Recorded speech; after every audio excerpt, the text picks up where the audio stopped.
సరే ఏ మతాలు ఉన్నా అమ్మవారి జాతరలు కానీ ఏదో జాతరలు వస్తున్నప్పుడు కానీ దేవుడి కార్యక్రమాలు వస్తున్నప్పుడు కానీ అందరం ఒకటై మన గ్రామ పండగ చూసుకోవాలి తప్ప మా పండగ అనుకోకూడదు.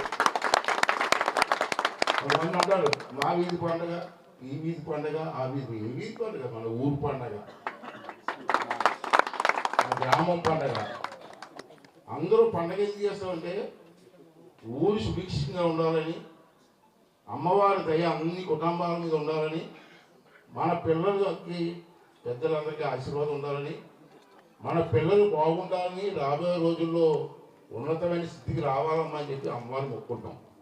ఒక నమ్మకంతో దేవుడంటే ఒక నమ్మకం లేని అనుకుంటున్నారు నాకు తెలుసు. ఆ దేవుడా అంటారు. మరి దేవుడు లేదు మనకు వచ్చాం,